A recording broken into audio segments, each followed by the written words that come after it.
আসসালামু আলাইকুম সবাইকে। বেড়ান্তির আজকের পর্বে সবাইকে স্বাগত জানাচ্ছি বাংলাদেশের চায়ের রাজধানী খ্যাত শ্রীমঙ্গল থেকে। যেদিন ভিডিও করছি সেদিন পহেলা বৈশাখ হওয়ায় আমরা আগেই পরিকল্পনা করেছিলাম শ্রীমঙ্গল ঘুরতে আসার। আজকের ভিডিওতে ভানুগাছ রোড থেকে লাউয়াছড়া জাতীয় উদ্যানের পথ তুলে ধরব আপনাদের মাঝে। তবে আসুন উপভোগ করি শ্রীমঙ্গলের আজকের ভ্রমণ পর্ব। বাংলাদেশের একমাত্র প্রধান সরকারি চা গবেষণা ইনস্টিটিউট রয়েছে শ্রীমঙ্গলেই, যা হলো বাংলাদেশ চা গবেষণা ইনস্টিটিউট বিটিআরআই। এই ইনস্টিটিউটটি 1997 সালে শ্রীমঙ্গলে প্রতিষ্ঠিত হয় এবং এখন আমার ডান দিকে দেখতে পাচ্ছেন সেই বিটিআরআই এর রাস্তা। যাই হোক, এখন আমরা ভানুগাছ রোডের উপর দিয়ে যাচ্ছি। লাউয়াছড়া যাওয়ার পথ কিন্তু অনেকটা সময়ের রাস্তা, তাই লাউয়াছড়ার রাস্তার সবটা অংশ না পারলেও কিছুটা অংশ আপনাদের মাঝে তুলে ধরব।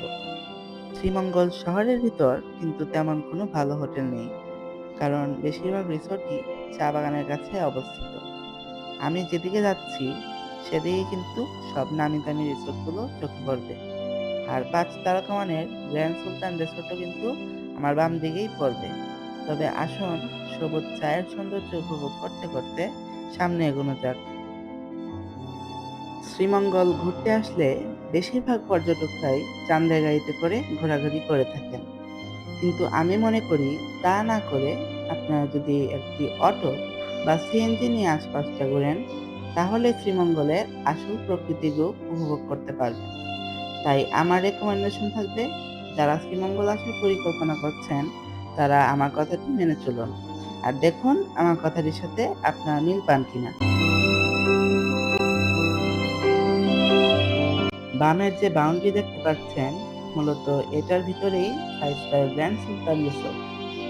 এটা মূলত রাধানগর নামক এলাকায় অবস্থিত। আপনারা শ্রীমঙ্গল আসলে রাত্রি যাপনের ক্ষেত্রে এখানে থাকতে পারেন, কেননা আমিও এখানে অনেকবার থেকেছি এবং আমার কাছে জায়গাটি বেশ পছন্দ হয়েছে। আর রিসোর্টের বাহিরে যে এরকম আঁকাবাঁকা রাস্তা, তা আরো মনোমুগ্ধকর অনুভূতির জাগান দেয়।